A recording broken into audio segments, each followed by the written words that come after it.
everyone, and welcome to TU Dublin Talks, episode 5. So my name's Kelly, and today I'm joined by Aimee Clarke. So Aimee is one of our third year sports management and coaching students, and she's also one of our women's rugby scholarship recipients. So hi Aimee, how are you? I'm not too bad, how are you? Thanks a million for joining us today. Jesus, it's getting me out of the boredom, so I don't mind. I know. How are you coping at home? Grand, so it's not too bad. I'm kind of the one that's going and getting the shopping and stuff, so for me nanny and for the house and stuff, so I'm kind of taking over, like. Yeah. So we'll get straight into it. So if you want to just start off by kind of just introducing yourself for anyone who doesn't know you yet and just telling us a bit about yourself. Okay, so I'm obviously Aimee, and I'm third year in TU Dublin on the Blanche campus. I'm in sports coaching and management. Like Kelly said, I'm one of the scholarship students. My main sport is rugby, but I play a side of Aussie Rules.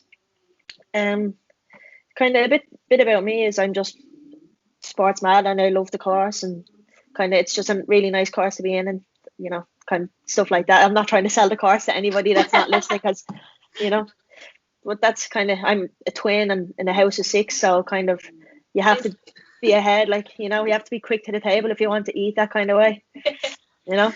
Brilliant. So obviously sport was a big part of your life growing up. Do you want to kind of tell us some of the sports you were involved in?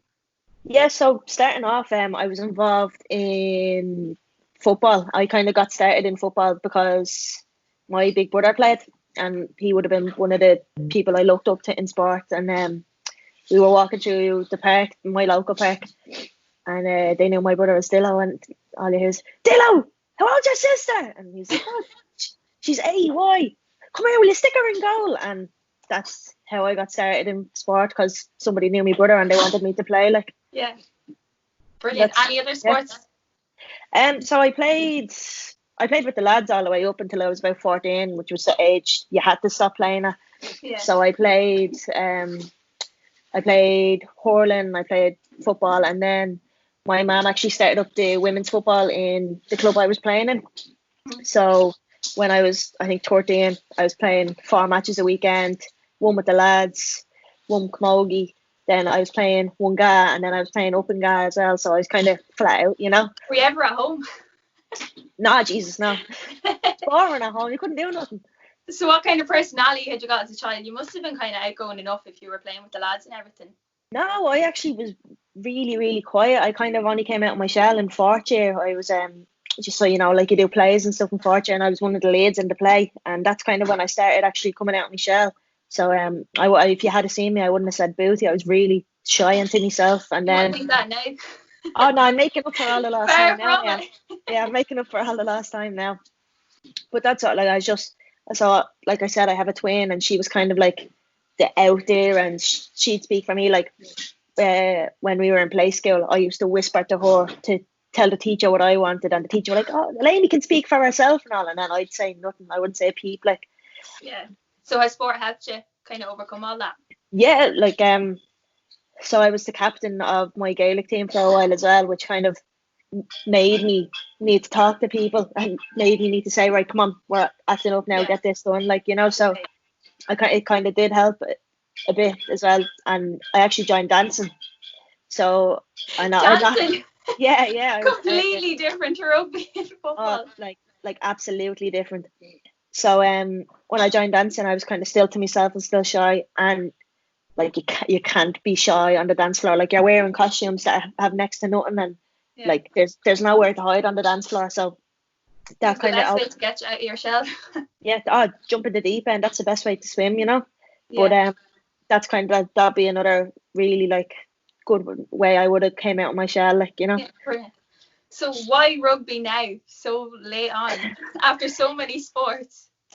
Well, so I was playing football, and I was with the Dublin 17 squad, and I was coming into my last year of the minor, and I didn't make the team. Yeah. And I was heartbroken. I was distraught. I remember, like, I got the email when we were in school. I was in maths class on the 3rd floor in school, and I didn't see it, and I just texted my mum. And I was distraught. I was heartbroken. Yeah. My mum goes, "Come on," and like in my school you weren't allowed leave, and I just stepped up, and I was like this, tears. I was like, "Oh, I'm going," and like thankfully the teacher I had, I was actually really close to, and she was like, "Jesus, yeah, no problem, okay, yeah, that's no hassle." And so me and my mum went, and she got me ice cream, and kind of Ice cream heals everything, doesn't it? It does, yeah. But then so that was in the December, and I had just finished up dancing as well. I had left dancing because I wanted to focus on football. Yeah. And so football obviously didn't take the path I wanted it to take. And then in March, I remember I got a text on Facebook, and it was a girl that played in Setonians, and she was like, "We have an underage squad. We'd love to get you down and come and have a game." Like, and I was like, "Fuck, like I don't mind. Like, it's I'll go see what it's like." And I went and loved it, and I played. So my first game, I went on, and like in the Aussie Rules video there was of me, I just shouldered somebody off the pitch, and the ref came over. The ref came over. He's like, "You can't do that. How long have you been playing? And you can't do that." And I was like, "Oh well, this is my first match." And he goes, "What?" And I was like, "Oh yeah, I've never played before. This is my first match." Like, and actually at the end of that game, the coach of the opposite side came over to me. She was like, "I heard you saying that this was your first match," and I'm like, "Yeah." She goes, "Well, like I don't know if you know, but there was Leinster trials going on. This is for underage." There was Leinster trials going on. I was like, "Oh, I'm playing a week now. Like I definitely not." Still didn't know all the rules even. No, I didn't. I'm still learning the rules. Like, but she goes, "Well, I have a connection, and it's the last week, but I want to throw your name in." And I was, "Yeah, grand, no bother, no problem." So we went down to Greystones, and this is where the last trial was, and I was in full gag gear. I had gas shorts on, a gas jersey, I had everything, pair of undershorts and all. And like the thing I remember from the trial is I was running it, and I would whip it like I was real fast. I was legging it, and someone just grabbed onto my shorts, but because they weren't rugby shorts, really a tight material, they were gas shorts. They just had me shorts, and they were literally there, and they were pulling me down by the leg, and I was just running, and she was behind me, like. And from that, I got selected for the under 18 7 squad, where we went on and we played 3 tournaments, and we went unbeaten 9 for 9. Yeah. And from that, I got selected for the Irish 7 squad. We went over to England, and we actually were the first Irish team to win the skill games over there. And we were playing our final against Wales, and I got injured in the final because that's just my luck, you know. Typical. Oh yeah. So I was out for the match in Vichy, which was in France, which is kind of like the not the Olympics of the youth, but it's something similar to like that. And so I got injured, and then when I went to a different physio, I got a different opinion, and it turns out I just had a muscle indifference. So I worked on that, and then the 15s under 18s came around. I got selected for that, and halfway through the under 18 season, I went to a senior trial because I had turned 18. Yeah. And I went to a senior trial, and I thankfully made the senior team, and I was the first under 18 to ever go straight into a senior setup, which was unbelievable. And not even playing that long. I think I was playing when I first put on an Ireland jersey. It was in May, the end of May, and I had started the start of April. So within a month, yeah. It just goes to show you don't have to be playing the sport all your life to get to the top. You know, I think it's a lot to do with your mindset, and it's a lot to do with how much work you're willing to put in. Yeah. Like I say, like I was only playing 3 months, but I was playing 3 months, and I had a rugby ball in my hand every day that 3 months, like, you know. Yeah, it takes dedication and commitment. It is. Like in one of the lectures in first year, there's a book called Bounce by Matthew Side, I think his name is, and it's about 10,000 hours of practice. Like that's how you make it not a perfect athlete, but that's how you make it an elite athlete. Like, so it's all just about the practice you're putting in, the quality of practice you're putting in, and finding that balance as well. So after got into the senior team, I made my first start against Ulster, and in my debut I scored a hat-trick, and I actually got player of the match then after that. Not a bad way to start off. Not a bad way to start off. And then we went on to the season, and unfortunately we lost to Munster down in Thomond Park. But like, if you ever play Munster down in Thomond Park, they are like, it's like playing a different breed. Like, they're just they're animals, like, you know. Mm-hmm. But then, so rugby kind of got quiet then, for not quiet, but the season kind of finished up. And then in the summer of last year, I went over and I played professional sevens in America. I was based in Washington DC, and we came second in the nation. We kind of just, didn't perform what we could have performed when we were in the final, which, look, the pressure kind of got to us. We were a really young side. Like, I think the average age of us was 24, which like compared to another few of the teams, yeah, as well. Experience was not. Yeah, we just like I was playing rugby a year, and then like another girl that came with me was playing a few years, but wouldn't have had the experience in the seven setup, Yeah. And came home. So unfortunately, I missed the Leinster season that year because it had just been changed to a summer season rather than a winter season. So I had just missed the season, which, look, was unfortunate. And excuse me, there was senior Ireland trials going on as well, but as well I was away in the States, so I couldn't make them. So that put me out for the Ireland season that year as well. Then coming around to this year, we were back in. Railway won the AIL, so I was part of the setup that won that. We came back into Leinster, and thankfully I got selected again. And this year the interprovincial setup has changed, so it used to be just 3 games. This year it was 5 games, and thankfully we won 5 from 5 and came out interprovincial champions. So that was. What was it like being part of that team? Like, you did incredible. Do you know, it wasn't like a team. It was like really, like, I know it sounds so cliche, but it was such, like, it was like a family. Like, we did this thing, and we brought a piece to talk about when we had our camp, and like it was really emotional, and it was brilliant. Like the little touches. The little touches, like we were talking about what we were going through, what was happening in life, and like how we all came to rugby, and like I was speechless because I had never been involved in something like that before. Like when I was playing Gaelic, now I love Gaelic. It's my first sport, but the setup was always kind of like who you're trying to be, like, which it would be like that in rugby as well. But there's a lot more pats on the back. Like, it's a lot more people saying, "Get up and do this. You know you can do this," and all. And if they might be better, like, they're always pushing you on to be better than what they can be, or you're pushing them on to be better than what you like, And I just thought it was brilliant. And I think it was due to management and due to older players kind of bringing that in and bringing that atmosphere, because a lot of times, especially in rugby, because it's a contact sport, and in female rugby, emotions and hormones like run high. Like, there can be a lot of disputes, or there can be a lot of fights. Like, but there was never any of that, which was really good. Like, it wasn't a hostile environment. It was just calm, which was really good. And I was looked at the positives the whole time.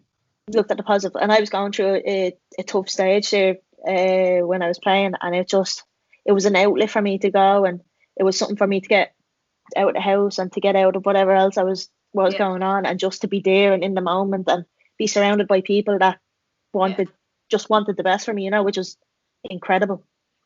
And then so then we were out for we had Ireland trials again this year, and which was brilliant and stuff. Well, obviously it didn't make the team and stuff, which, look, I'm not complaining. I'm 21 tomorrow, so I have a lot more years.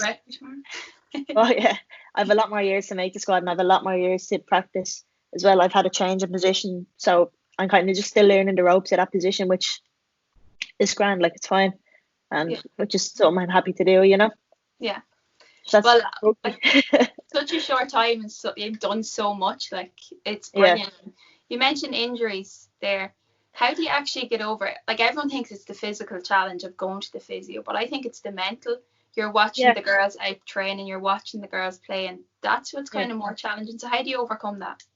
So actually, during the Leinster season this year, I got an injury in my leg. I got posterior tib dysfunction, something like that, but it put me out for a couple of trainings.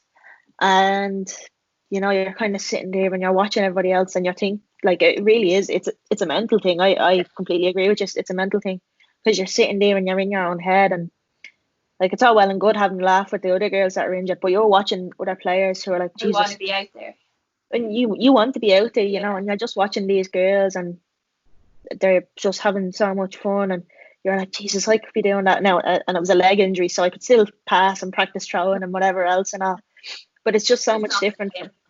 It's not the same. And I think you really need to have a good, strong mental outlook on an injury for it to really start to work. Like, if you think, like you often see with people with ACL injuries or something like that, and they're kind of like, oh, I don't really care, like, and they don't rehab it properly.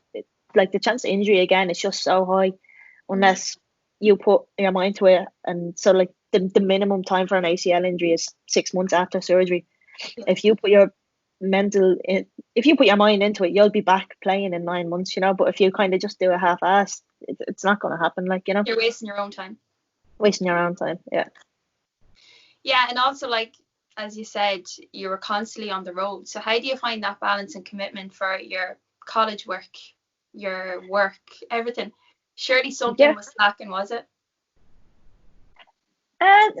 No, I think you really kind of need to find a balance. So I have, that doesn't look too broke up, but I actually have a journal or a planner, and it gives you an evening and it gives you an afternoon, morning, afternoon, and an evening, night kind of setup.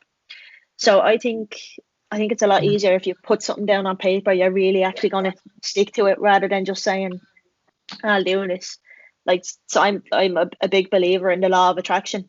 So like if you write something down, you're actually going to strive to it because you put it down and it's physical now and you can see it now. Yeah. So it's something you're really going to strive towards. But towards lacking, like something falling down, I think it's just if you find the right balance and if you have the right support network behind you, which unfortunately I didn't really for a part of the time. Which look, it's not like that anymore, and it's a lot better now.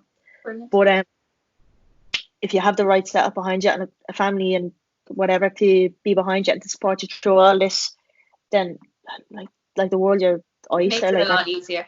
So much easier when you have someone who, like, people who understand how you're training, and okay, like it's a Sunday morning, but I have a running session left, and you get up and you're like it's 10 o'clock and they're your man is kicking you out the door. they're kicking you out the door and they're saying get out and do that, will you? Which is like, I know I doubt about it at the time, but it's what you need, like, you know. Yeah, definitely. And also you're playing at such a high standard now. Does the pressure and nerves get to you now, or have you certain ways to cope with that? So when I first started playing, I had no nerves because I didn't know what I was doing. I was like, I'll just go out there and do what I always did and kind of just play how I want to play. But the more I kind of advanced in the sport and the more I kind of learned, the more nervous I got, which for me, I'm actually really nervous. And anyway, so like I was just used to it. But kind of how I deal with nerves now is chatting, or I'd chat away, or I'd listen to music, which I find really helpful. But a lot of people, like a lot of the girls I play with who are older, come in, stick their headphones on, and you wouldn't talk to them till the start of the match, you know. So it's yeah, like, and if you look around the dressing room, you'll see up to 20 different kinds of methods coping, and that's because there's 20 people in the dressing room, you know. Everybody has something different, like, which I think is so cool, and it's kind of everybody has tailored it to themselves, obviously. Yeah. So what strengths and traits do you think you've brought from playing sport, and in particular rugby, that you've kind of brought into your everyday life now? So a funny one is actually manners. So like they're very respectful in rugby, actually. Yeah, like that's, and I often get slagged because if I was playing another game or something, I remember I was playing a Gaelic match and I was about halfway through last year. I was playing a Gaelic match and the ref, I don't know, and I go, oh geez, sorry sir, and they looked at me like I had 10 heads, and they were like, what? They're like, you're not giving out to me or something. And I was like, oh look, I play rugby as well, I'm just so used to it. And they're like, this is brilliant, I want everybody to call me sir. And it's the same. So I play Aussie Rules as well, and Aussie Rules is kind of the same setup. You're not allowed to speak to the umpire, and when you have a free against you, you have to give the ball either to the umpire or to the player. So if you say throw it away, like I know, like I used to do it all the time in Gaelic, like I used to kick the ball away or throw it away or just mess, like. But in this, you have to give it straight away, or they go 20 yards up the pitch and it's a free from there then instead. So you learn that it's not worth it. Like you just suck it up almost and be like, right, Grant, here you go. You like, you know. Yeah. So that's like manners would be one thing, and then confidence as well. So in the position I started playing, which was a winger, fullback, you have to roar for the ball, like you have to let someone know that you are out there. Like Your shyness is gone now. no, it's completely gone. Like, but that's what like I remember one day in the training session with Railway, we were in the huddle, and the manager was speaking, and he was like, now I know everybody, like, you need to be able to talk and you need to be confident, and my nickname is Browse, and they're like, look at Browse here, like Browse would waffle the ear off anybody. And I was like, I used to be shy, and he was like, yeah, you were all right. Like they didn't believe me that I was, but like confidence is such a big thing, and I do think sport has brought that in, and then like just being understanding and learning that different people do different things different ways, like which I wouldn't have thought sports would have taught me, but it actually really did, because so there's a way to pass the ball, right? So it's whatever way your hand is, but I was not that I was passing it wrong, but I was passing it my own way. So and then I had different people teach me different ways and all, and I was kind of like, all right. And then I kind of made a mixture of the two of them, and the two of them came and they were helping me, and they're like, I like how you do that, and I like how you do that, and they're like, actually that's cool how it works together, and we ended up finding a better way to pass the ball, like, you know. Yeah. But that's because three people came together and were just talking and bouncing off each other and cooperating, and they just found different ways. Key. Yeah, communication. Yeah. So they'd kind of be the main ones that I would have gotten through sport, you know. And what's your biggest motivation now in sport? Like, I know it's like, I suppose you can't really go far if your own motivation isn't yourself, you know. If you're doing something for anybody else, it's kind of, you're not going to put in as much as if you're doing it for yourself. So yeah, definitely. Like my goals, and like they're my goals because they're mine, you know. And say your goals aren't going to motivate me because they're not my goals, you know. So I think you have to really kind of be your own motivation. And another kind of one for me would be family as well. Like, I want to make me like, I know it sounds so cliche, but like, I want to make my family proud, and I want them to be like Jesus, yeah, this is my daughter and all, like, you know, which like I think is brilliant, you know. Yeah, definitely. You were also a big part of our 2020 pledge. Yes. You were involved in a number of videos, from Show Your Stripes to Hear Your Hero with Lindsay Peat.